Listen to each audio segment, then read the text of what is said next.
ফ্যাসিবাদ বন্ধে পিআর পদ্ধতির নির্বাচন উত্তম, বলছেন চরমোনাই পীর। এদিকে পিআর পদ্ধতির উপযোগিতা ভেবে দেখার অনুরোধ তারেক রহমানের। বাড়ি ছাড়লেন মুরাদনগরে নির্যাতিত সেই নারী। এবং সর্বশেষ জানাবো, জুলাই অভ্যুত্থানে ছাত্র নিহতের মামলার আসামি মৃত 2 আওয়ামী লীগ নেতা। শুনছিলেন সংবাদ শিরোনাম, এবারে বিস্তারিত। পিআর পদ্ধতির উপযোগিতা ভেবে দেখার অনুরোধ তারেক রহমানের। বাংলাদেশে বিদ্যমান অবস্থায় ও ভৌগোলিক রাজনৈতিক প্রেক্ষাপটে এ মুহূর্তে বাংলাদেশের জন্য সংখ্যানুপাতিক নির্বাচনী ব্যবস্থা কতটা উপযোগী কিংবা উপযোগী কিনা তা ভেবে দেখার অনুরোধ করেছেন বিএনপির ভারপ্রাপ্ত চেয়ারম্যান তারেক রহমান। তারেক রহমান বলেন, সংখ্যানুপাতিক নির্বাচনী ব্যবস্থা ঐক্যের পরিবর্তে বিভক্তিমূলক সমাজ এবং অস্থিতিশীল সরকার সৃষ্টির কারণ হয়ে উঠতে পারে কিনা তা সব রাজনৈতিক নেতাকে ভেবে দেখার অনুরোধ করব। অন্তর্বর্তীকালীন সরকারের সংস্কার কার্যক্রমে বিভিন্ন দল চিন্তা করেন, সংস্কার প্রভাব দিয়েছে এবং প্রতিটি দলই যার যার বিবেচনায় উত্তম প্রস্তাব দিয়েছেন বলে উল্লেখ করেন তারেক রহমান। তবে সব প্রস্তাব বাংলাদেশের প্রেক্ষাপটে বা বর্তমান প্রেক্ষাপটে উপযোগী কিনা তে বিবেচনার অনুরোধ করেন তিনি। বিএনপির ভারপ্রাপ্ত চেয়ারম্যান বলেন, বাংলাদেশের গণতান্ত্রিক বিধি ব্যবস্থার শক্ত ভিত্তির উপর রাখতে হলে জনগণের ঐক্য সবচেয়ে বেশি দরকার। সংখ্যানুপাতিক নির্বাচনী ব্যবস্থার আড়ালে আবার দেশের রাজনীতিতে ফ্যাসিস্ট পুনর্বাসনের পথ সুগম করে দেয়া হচ্ছে কিনা তা সবার গুরুত্ব দিয়ে ভাবা দরকার। নিত্য নতুন ইস্যু সামনে আনলে ষড়যন্ত্রকারীরা মাথাচাড়া দিয়ে ওঠার সুযোগ পাবে। প্রসঙ্গত, জামাত ইসলামী, ইসলামী আন্দোলন, কমিউনিস্ট পার্টি সহ অনেক রাজনৈতিক দল সংখ্যানুপাতিক বা আনুপাতিক পদ্ধতিতে ভোটের পক্ষে দাবি তুলেছে। তবে বর্তমানে বাংলাদেশের অন্যতম বৃহত্তম রাজনৈতিক দল বিএনপি এই পদ্ধতির বিরোধিতা করে প্রচলিত সংসদীয় পদ্ধতিতে নির্বাচনের পক্ষে অবস্থান করছে। আনুপাতিক প্রতিনিধিত্ব বা পিআর হচ্ছে নির্বাচনী ব্যবস্থার এমন একটি পদ্ধতি যেখানে আসন বন্টন হয় প্রতিটি রাজনৈতিক দলের প্রাপ্ত ভোটের আনুপাতিক হারে। উদাহরণ হিসেবে বলা যায়, যদি কোনো দল মোট প্রদত্ত ভোটের শতকরা 10% ফ্যাসিবাদ বন্ধে পিআর পদ্ধতির নির্বাচন উত্তম, বলছেন চরমোনাই পীর। ইসলামী আন্দোলন বাংলাদেশের আমির মুফতি সৈয়দ মোহাম্মদ রেজাউল করিম পীর চরমোনাই বলেছেন, আনুপাতিক প্রতিনিধিত্ব পদ্ধতিতে নির্বাচনের জন্য দেশের অধিকাংশ রাজনৈতিক দল একমত হয়েছে। এমন নির্বাচন একদিকে রাজনৈতিক স্থিতিশীলতা, অন্যদিকে অন্তর্ভুক্তিমূলক প্রতিনিধিত্ব নিশ্চিত করবে। তিনি বলেন, পিআর পদ্ধতিতে দলগুলো ভোটের অনুপাতে সংসদীয় আসন পায়, ফলে কোনো দল এককভাবে ক্ষমতা দখল করতে পারে না এবং সংসদের ছোট দলগুলোর প্রতিনিধিত্ব নিশ্চিত হয়। এতে রাজনৈতিক দলগুলোর মধ্যে পারস্পরিক আলোচনা, আপোষ এবং যৌথ সিদ্ধান্ত গ্রহণের পরিবেশ তৈরি হয়। চরমোনাই পীর বলেন, পিআর পদ্ধতি হলো সম্মিলিত সিদ্ধান্ত গ্রহণ, যার ফলে একনায়কতান্ত্রিক প্রবণতা প্রতিহত করা সম্ভব হবে। এই পদ্ধতি নির্বাচনের মাধ্যমে ক্ষমতা বিকেন্দ্রীকরণ সম্ভব হয়, কারণ এতে বড় দলগুলোর একছত্র আধিপত্য কমে আসে এবং ছোট দলগুলোর অংশগ্রহণ বাড়ে। রাজনৈতিক বৈচিত্র্যকে সম্মান করতে এবং আইন প্রণয়ন প্রক্রিয়াকে অধিকতর ও জবাবদিহিমূলক করতে আনুপাতিক প্রতিনিধিত্ব ভিত্তিক নির্বাচন পদ্ধতির পথে আমাদের চলতে হবে। এটাই সর্বোত্তম পদ্ধতি। তিনি বলেন, মুসলমানদের অনৈক্যের কারণে বর্তমান মুসলিম বিশ্ব আজ দিশেহারা। বাংলাদেশের মুসলমান একটি বিভীষিকাময় পরিস্থিতিতে বাস করছে। সমাজের, রাষ্ট্রের সব জায়গায় ইসলাম ও ইসলাম প্রিয় জনগণকে কোণঠাসা করার সর্বাত্মক প্রচেষ্টা চলছে। তিনি আরো বলেন, ওলামায়ে কেরামের দায়িত্ব অনেক, তা যদি সবাই ঐক্যবদ্ধ হয়ে পালন করে তাহলে জালিম শক্তি আর মাথা উঁচু করে দাঁড়াতে পারবে না। অতীতে উপমহাদেশের প্রখ্যাত ওলামায়ে কেরাম ঐক্যবদ্ধ হয়ে জালিমের বিরুদ্ধে ভূমিকা পালন করেছেন। আমাদের ছোটখাটো পার্থক্য যেন বিভেদের কারণ না হয়, তাহলে মুসলিম সমাজ আর মাথা উঁচু করে দাঁড়াতে পারবে না।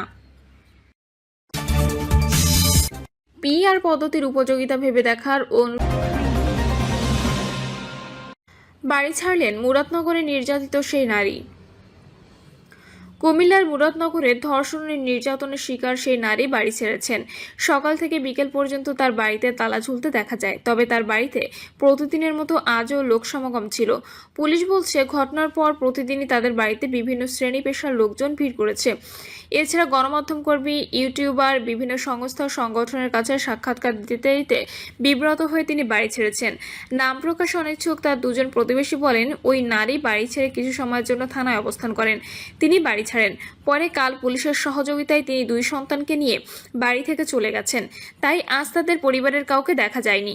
তবে বাড়িতে আছেন তার এক প্রতিবন্ধী বোন। এদিকে তাদের বাড়িতে আসেন বিএনপির ভাইস চেয়ারম্যান ও স্থানীয় সাবেক সংসদ সদস্য কাজী শাহ মোফাজ্জল হোসেন কায়কোবাদ। নৌকায় করে দুপুরে তিনি সেখানে আসেন। তিনি আসার আগেই তার হাজারো নেতাকর্মী সেখানে উপস্থিত হন।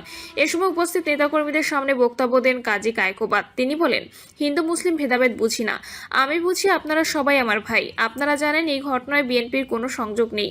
মুরাদনগর থানার ওসি আওয়ামী লীগের কথিত সাংবাদিক ও যুবলীগ নেতাকে দিয়ে এই ঘটনায় বিএনপির নাম জড়িয়ে দেয়, অথচ আসামি ছিল আওয়ামী লীগের কর্মী।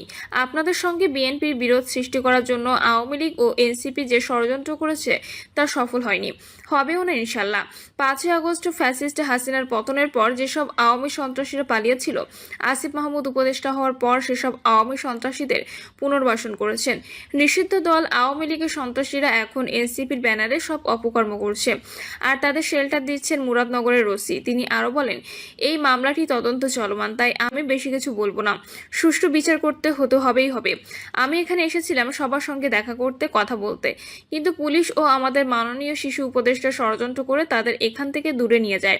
আমি জানতে চাই তাদের উদ্দেশ্য কি। তারা বিএনপির বিরুদ্ধে ষড়যন্ত্র করতে মরিয়া হয়ে উঠেছে। যেদিন থেকে এসপি এখানে বদলি হয়ে এসেছেন সেদিন থেকেই পুলিশ দিয়ে বিএনপির বিরুদ্ধে কাজ করে যাচ্ছেন। নাম প্রকাশ না করার শর্তে কুমিল্লা জেলা পুলিশের একজন কর্মকর্তা বলেন, ঘটনার পর থেকেই ভুক্তভোগী নারী ও তার পরিবারের সদস্যরা বিব্রতকর পরিস্থিতির মধ্যে আছেন। প্রতিদিনই তাদের বাড়িতে বিভিন্ন শ্রেণী পেশার লোকজন ভিড় করছেন। সাংবাদিক ও ইউটিউবারদের কাছে সাক্ষাৎকার দিতে দিতে ভুক্তভোগীর পারিবারিক জীবন দুর্বিষহ হয়ে উঠেছে। এছাড়া অনেকে নিয়ম নীতির তোয়াক্কা না করে ভিডিওতে ভুক্তভোগীর চেহারা দেখিয়ে আরও সমস্যায় ফেলছেন। এসব কারণেই ভুক্তভোগী বাড়ি থেকে সরে গেছেন। তিনি পুলিশের কাছে সহায়তা চাইলে তাকে সহায়তা করেছেন। সচেতন নাগরিক কমিটির সনাক কুমিল্লা জেলার সাবেক সভাপতি নারী নেত্রী রোকেয়া বেগম শেফালি বলেন, এই ঘটনায় অনেক ভিডিও সামাজিক যোগাযোগ মাধ্যমে ছড়িয়েছে, সেগুলোতে ওই নারীর চেহারা দেখা যাচ্ছে। গণমাধ্যমের এসব বিষয়ে আরও যত্নশীল হওয়া উচিত, আর যারা এসব উদ্দেশ্য প্রণোদিতভাবে ছড়িয়েছে তাদের বিরুদ্ধে আইনি ব্যবস্থা নেওয়া হোক। বাড়ি ছেড়ে যাওয়ার বিষয়ে তিনি বলেন, তিনি একজন নারী, বাড়িতে কিভাবে থাকবেন বলেন। তিনি বাড়িতে নেই, আমি সকালেই শুনেছি। তাকে নির্যাতনের পর আবার লোকজন গিয়ে নির্যাতনের মতোই করছে, এটা ঠিক না। তার এখন শেল্টার হোমে থাকার কথা।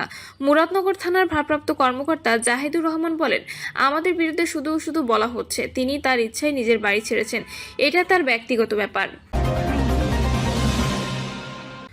জুলাই অভ্যুত্থানে ছাত্র নিহতের মামলার আসামি মৃত 2 আওয়ামী লীগ নেতা। চট্টগ্রামে জুলাই গণঅভ্যুত্থানে 2 ছাত্র নিহতের ঘটনায় সাবেক পররাষ্ট্রমন্ত্রী হাসান মাহমুদ সহ 126 জনকে আসামি করে মামলা হয়েছে। এই মামলার বাদী পেশায় ব্যবসায়ী আব্দুল মোতালেব, তার ছেলে কাউসার মাহমুদ বিজিসি ট্রাস্ট বিশ্ববিদ্যালয়ের শিক্ষার্থী। গত বছরের 4 আগস্ট বৈষম্য বিরোধী আন্দোলনে অংশ নিয়ে কাউসার নগরের নিউ মার্কেট গোল চত্বরে গুলিবিদ্ধ হন। পরে 13 অক্টোবর ঢাকার সিএমএইচে চিকিৎসাধীন অবস্থায় মারা যান। আলোচনা করে মামলা করতে এতদিন দেরি হয়েছে বলে এজাহারে উল্লেখ করেন বাদী।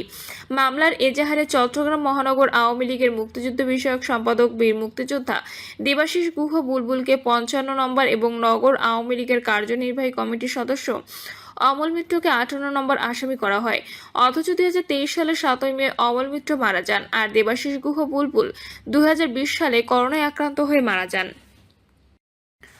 প্রিয় দর্শক, এই ছিল এখনকার সর্বশেষ সংবাদ। আপডেট সব সংবাদ পেতে চ্যানেলটি সাবস্ক্রাইব করে বেল আইকনটি ক্লিক করে রাখুন।